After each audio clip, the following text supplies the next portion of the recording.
most agency owners, this is their baby. And what you're asking for is split custody of their baby.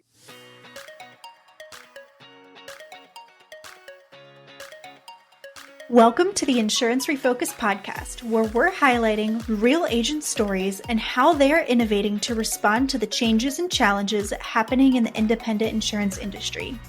My name's Lindsay, and I can't wait to introduce you to my amazing co-host who just so happens to be my mom, Carey Wallace. Mom, how you doing today? I am having a great day, Lindsay. How are you doing today? I'm doing good, doing well. It's a beautiful day out. Got some breakfast, got my workout in, so ready to go. Oh, you're ahead of me. You are totally ahead of me. But these are my favorite, exciting days. Like I got to tell you, I always look forward to spending the day with you and podcasting and getting to talk to some amazing people, right? Oh yeah. So today I am happy to share that we have one of my favorite people on. He is part of an agency that I get to work pretty closely with. We have Clinton Orr of iProtect Insurance. Welcome to the show, Clinton. Thanks for having me, Carey, Lindsay. It's a pleasure to be here. I was actually shocked with all the bigwigs that you guys know when I got that email. Hey, do you want to be on the podcast? I'm like, did you mean to send this to me? Or like, yeah, I'd love to do it.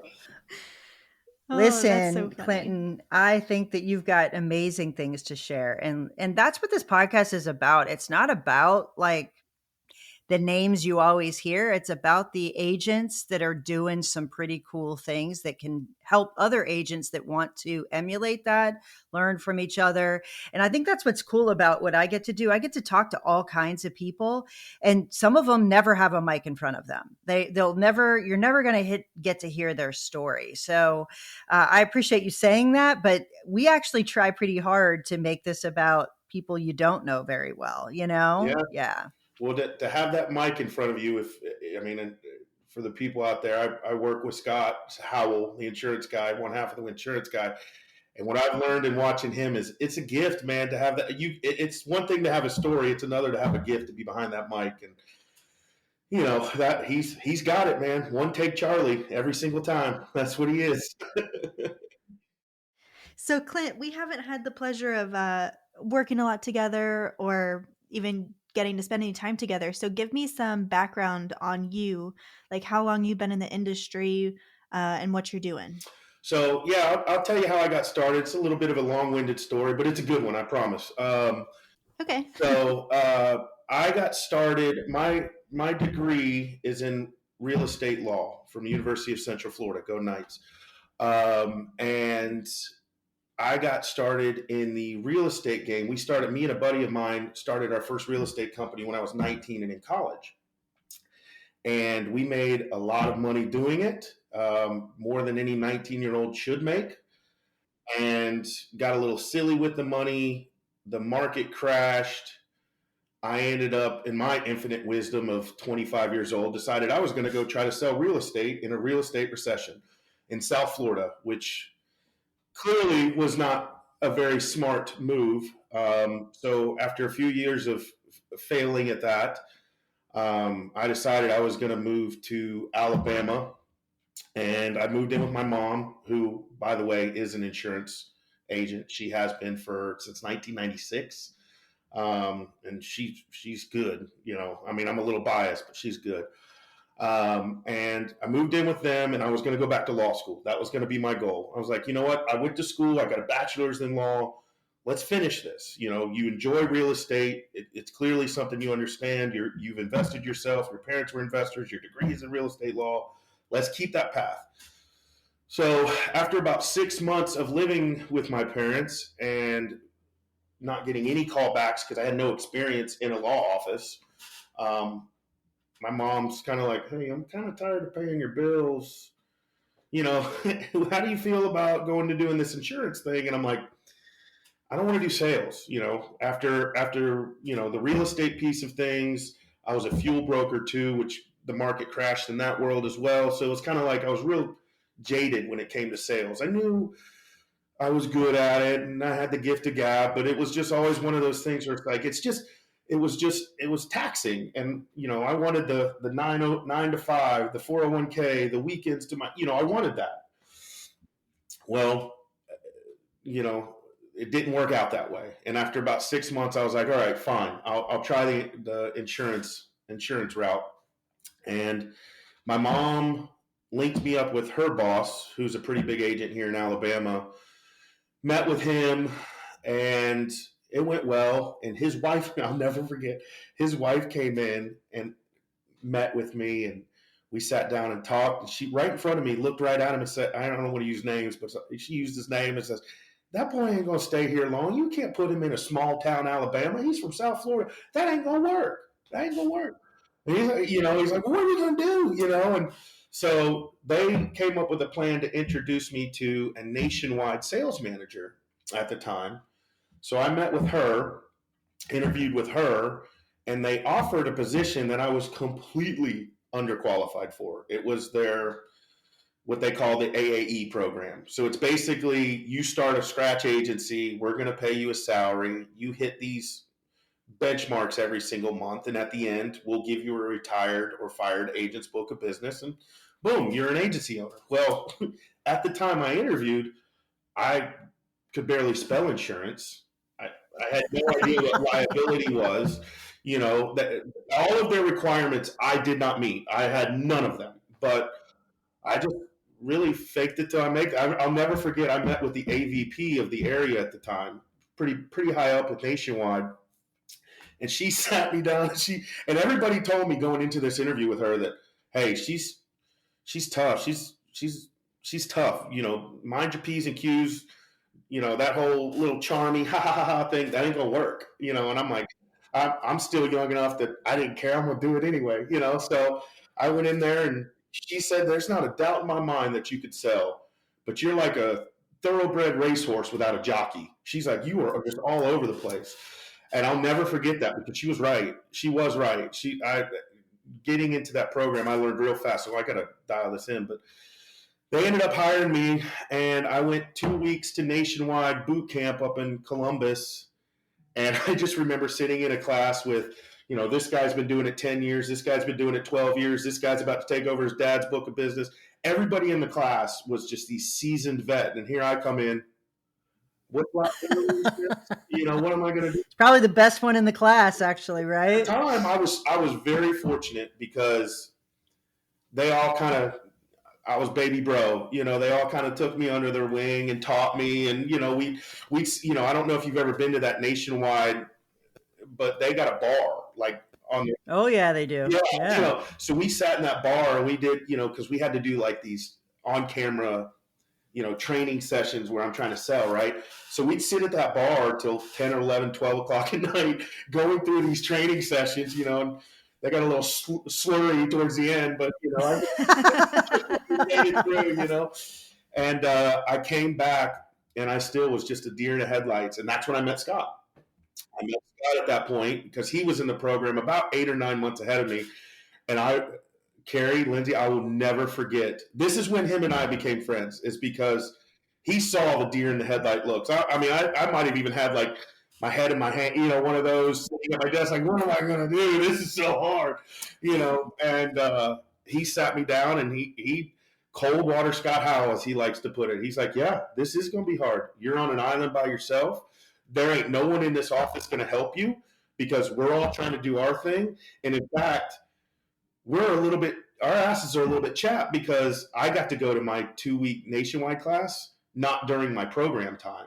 See, I got a little bit of golden child treatment, because of my mom. They all knew my mom, but I got a little bit of golden child, and that chapped Scott's ass, and the other guys in the group, as it should, So yeah, we don't know anything about that, right, Len? I don't know anything about that at all.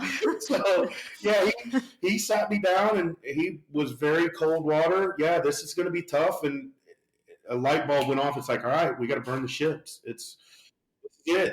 This is time. It's sink or swim. At the time, I think I was like 27 or 28. I'm coming off a few failed jobs. I didn't want to do that again. You're hungry, man. You're hungry and ready. I love it. That's like the perfect recipe, actually, right? I didn't have the family at the time, so I was single.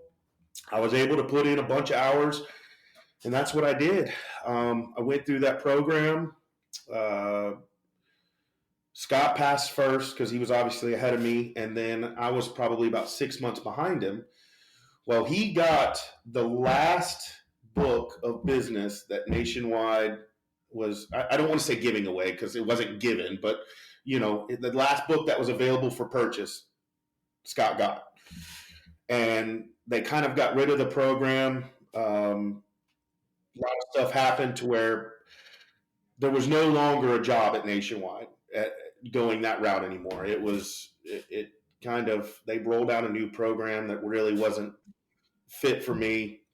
So here I am back at square one again. Like, what am I going to do? And interviewed with a few places. Scott was one of them, and it was always Scott. It was always Scott. It was one of those things that it was always going to be that. And I came over and sat down with him, and he said, "Hey, man, we've got $10,000 in premium in commercial in this book of business I bought, and I'm trying to grow this commercial. I need you to run my commercial, and let's do this together." And here we are. So let's talk about that, because first of all, for the people that are listening that don't know Scott Howell, it's really tough to not fall in love with the guy. I mean, it just is. He might be the definition. Like, if you look up in the dictionary, authentic, that's him all day, and heart. Like, if you could put those two words together, that is who he is. And it doesn't matter who you are. If he decides you're someone that he wants to be a part of, and you're open to him, he'll give you the shirt off his back every single day and twice on Sunday. There's just no two ways around it. So I know for sure you could have interviewed with a million people, but once you've met him and you connect, I know what you're talking about. Like, I know that it has to be him. So you said he only had a very small amount of commercial lines on the books. And what I know about you, Clinton, is you are a master at creating a niche and being a very good expert in a significant amount of, you've built a significant book in a relatively short period of time. That's impressive. So talk to us about, how did you pick the niche? How did you build the niche? Like, what did that look like? Tell me about that. Yeah. So when we first started with Scott, there was no niche probably the first 6 months, year, give or take, because it was just growth. And coming from that Nationwide program, they programmed you, it doesn't matter, grow. So that's what we were trying to. So it could be a lawn care company to a tire company to this, that, or the other. Well, what I learned in going through that process was my personality and these different types of personalities either didn't mesh or it didn't go, it was causing a lot of heartache for clients as well as myself. So it was one of those things where it's like, okay, what do I want to do? What do I enjoy? I'm a big believer in, when you pick your niche, it should be something that you can tell a story about. Meaning, if you grew up to parents that owned a funeral home, well, you should probably do funeral homes because you could tell that story and that owner can relate to that story. Well, my story, as we talked about earlier, was real estate. My parents were real estate investors. I was a real estate investor. Some other time on a different time we can have this conversation, my story and how I got started in real estate was really, really cool at 19 years old, and how that all, progressed. People love hearing that type of stuff, especially from younger people. And it was just one of those worlds that I understood and I enjoyed being in. I understood the buyer profile, the client profile. I got it. And I think that is key in you're picking your niche. You can't just say, well, I sure do love going to the gym. Well, okay. I mean, I love golf, but I suck at it, so I'm not, so it's not one of those things where I think you can really, that translates. I think you have to have a story, and it's something you just understand. And real estate was that thing for me. So, we started small with the single family stuff, and we got a few single family investors, and, those few single family investors told their friends, and, we started very local, very here in Huntsville. And I think what really was the tipping point for us was Huntsville became what they call an emerging market for apartments. So investors from all over the country started coming here. to Huntsville to buy these apartments. And Yeah, who would have thunk, right? Who would think that's going to happen? if you look at it big picture, it's government money. That defense with Redstone Arsenal, that's about as. In fact, that's why I moved to Huntsville. Nationwide offered me 3 different places to start. I picked Huntsville because growing up in Florida, the economy is very volatile, and I didn't want that. I was snake bitten. So when I saw Huntsville and I saw the Arsenal, I'm like, that's about as recession proof as you're going to get in this country. So I moved here, and it just so happened that's why apartment investors started coming here a few years later. Well, it kind of hit me. Well, these investors, they've got apartments everywhere. And it ain't nothing for us to go get licensed in these places. And with technology, what it is today, I can be standing on the street from my office in Florence looking at these apartments. So we started getting licensed and telling these investors, hey, we appreciate your business here in Huntsville. If you think we're doing a good job for you, hey, we're licensed, in XYZ states where we know you've got properties. Let us take a look. And it was snowball effect from there, Yeah. Yeah. So here's the thing though, Clinton, you started out thinking you were going to be able to buy a book of business and own your own agency. You then joined another agency and grew very quickly, became a really key employee inside the agency without question. There's a lot of producers that have a pathway or want to have a pathway to ownership. So tell me how that conversation went between you and Scott. Did you ever have the conversation to say, hey, listen, I want to be an owner? Or what did that look like? What did that dynamic look like? Yeah. Well, going back to what you said before with Scott and his heart and who he is as a person, I was pretty lucky that was part of the initial, hey, come on board.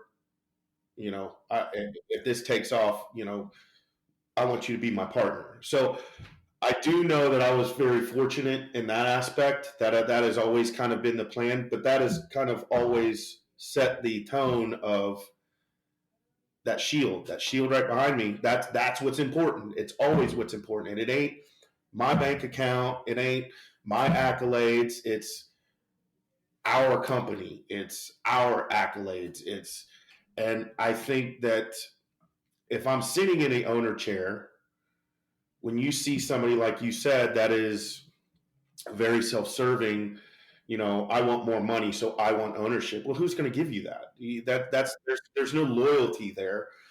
I think that from that standpoint, I was pretty lucky. Now, having that conversation with an owner, I do think there has to be a level of humility. There has to be a level that both sides understand that the shield is number one, and neither one of them can do this without each other.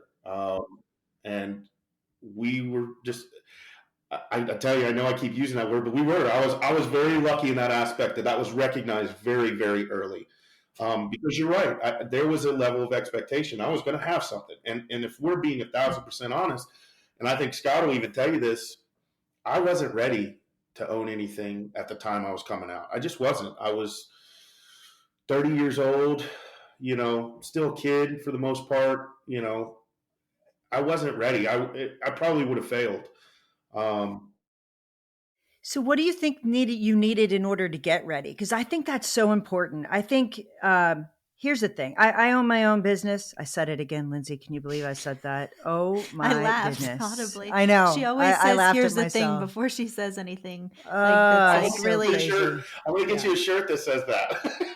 I'm totally, God, that's a I actually great thought about idea. renaming the podcast. Here's the thing, because I say it all the time. But So anyway, for her birthday this year, I made a video compilation of, and she was like, oh my God, I hate you. I thought I was hilarious.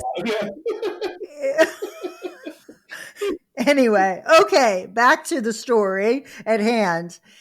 I think there's a lot of people that watch entrepreneurs build businesses, and for right, wrong, or indifferent, they think it's kind of easy, or they see their part in the process as being pivotal, which it is, but not the other side of managing people, managing relationships, financial hardship, I mean, there's just so many pieces to it because it weighs on your shoulders. So in my situation, I'm married.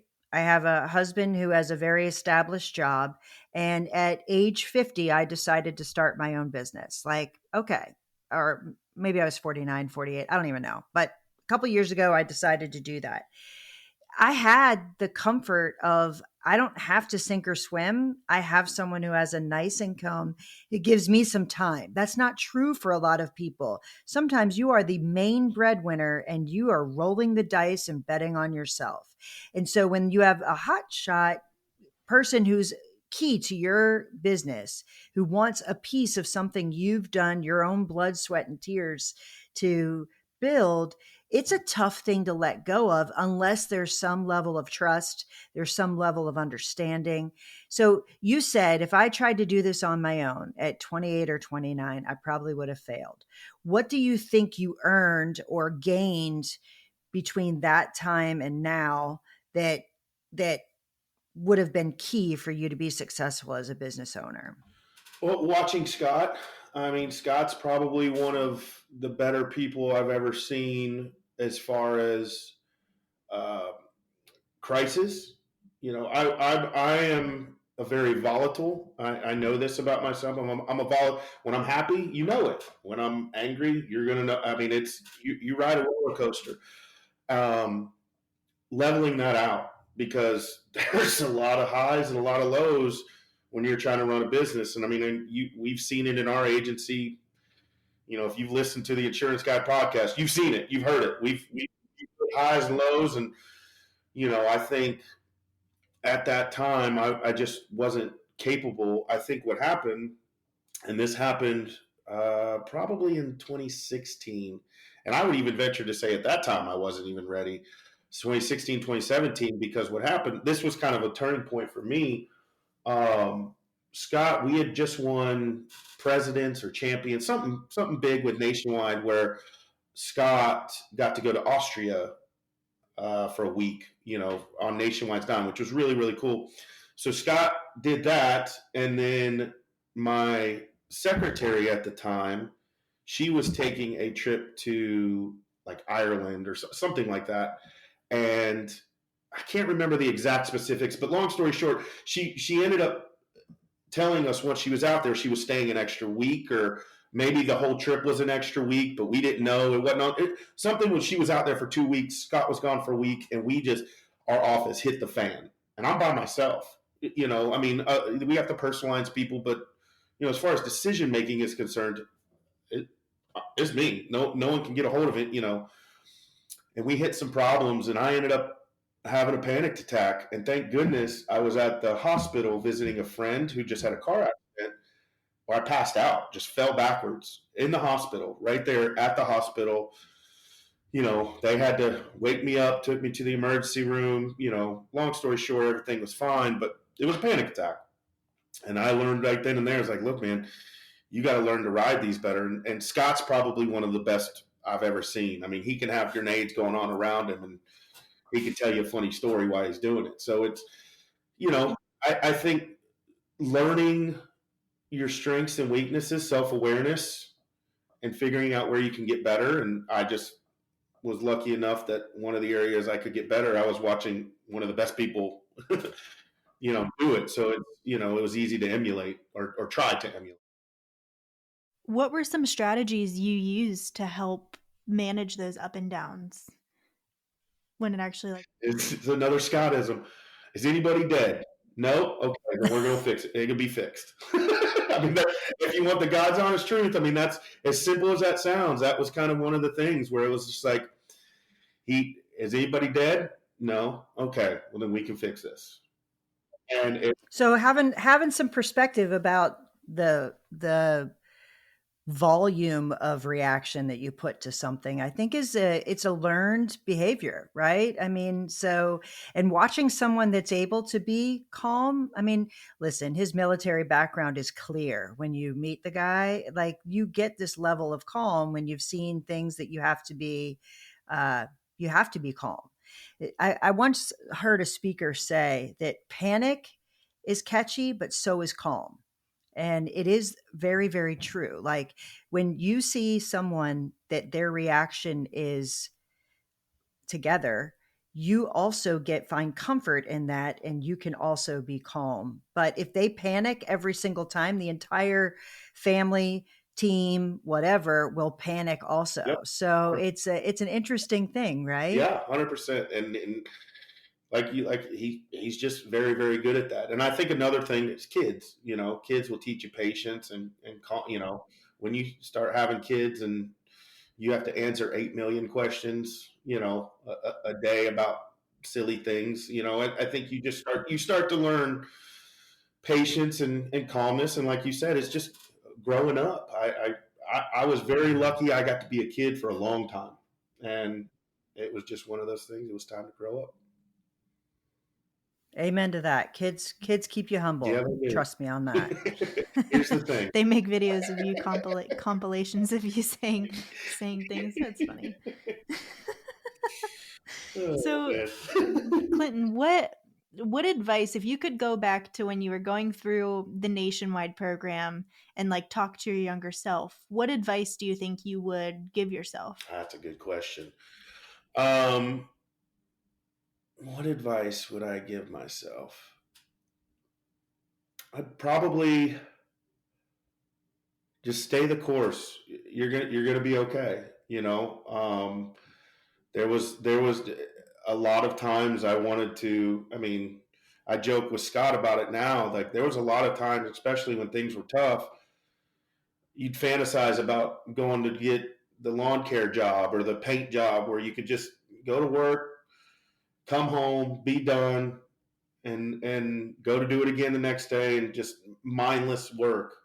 Um, but I'm so glad I didn't do that, because now it's the years served have been good to me, to be good to my family, from a flexibility standpoint, from a financial standpoint. It I don't think I would have been able to do that if if I were to ever quit. So I think some of that, and then another thing would probably be save a little bit more money.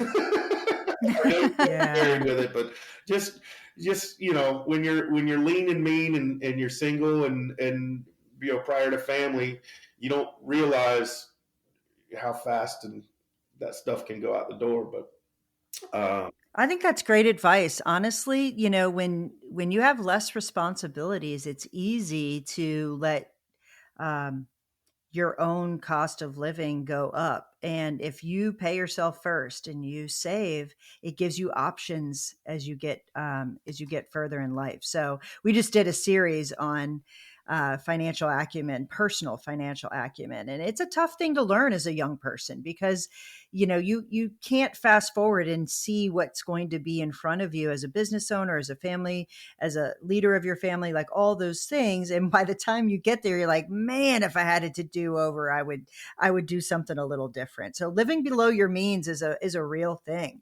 I think that's great advice. What advice about, let's say someone is a producer and their agency owner hasn't brought up the subject.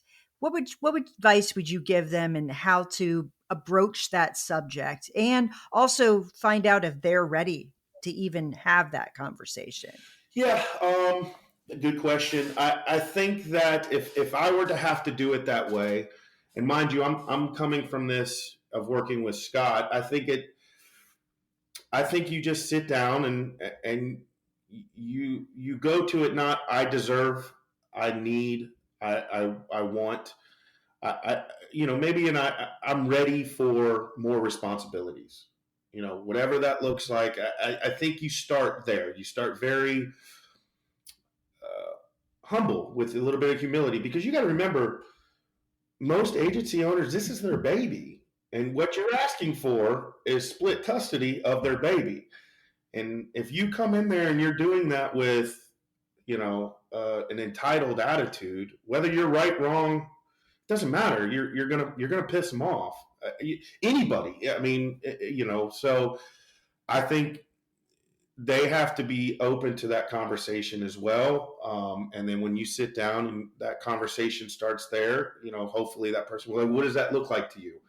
And then now you've got the conversation started. Well, I'd like to explore ownership in this agency, and what that looks like. And you start very benign. I think coming out and, you'd scare people saying, I want X amount of ownership and this is what I'm willing to pay because this is how much I brought you. And that's going to offend anybody on this planet, whether you're right or not. It doesn't matter. That's, you got to remember, this is a child to most of these agency owners.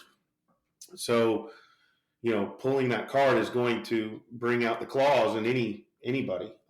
So I think it has to be more of I'm ready for the next step. What does that look like? Well, to me, that's ownership in this agency and helping build this thing together as a team. And that's probably where I would start if I had to do it that way. Like I said, I was pretty lucky that it was volunteered before at the first meeting. So I got lucky, but I think if I were to have to do it, it would definitely be coming from a place of how do we benefit the agency and a little bit of humility in how I ask the question. Well, thank you so much for joining us. Those are so many little gems of knowledge there. I really appreciate you sharing all that with us.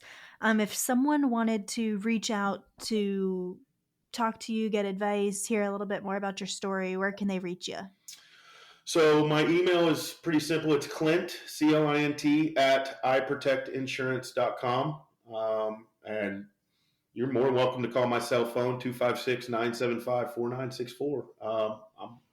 I'm an open book. I'm here to help anybody that Scott sends me. I try to help them as much as I can, because I was lucky and got a lot of that help on the front end. So, let's pay it forward, like the Starbucks line, I love that Starbucks line, my friend. Well, I got to tell you, you gave some incredible advice. Hearing it from someone who's sat in the seat and done and walked that journey is pretty impactful. So I appreciate you spending time with us, and I can't wait to see you soon. I'm sure I will be seeing you soon, my friend. Absolutely. This was my pleasure. Thanks for having me on. Thanks so much for tuning in to the Insurance Refocused podcast. If you enjoyed the episode, please be sure to hit subscribe and leave us a review so you'll never miss us. Want to learn more about how Agency Focus can help you grow your agency? Head to agency-focus.com or email Carey directly at carey@agency-focus.com. If you need to get in touch with me, feel free to shoot me an email at lindsay@agency-focus.com. Thanks so much for tuning in. We'll see you next week.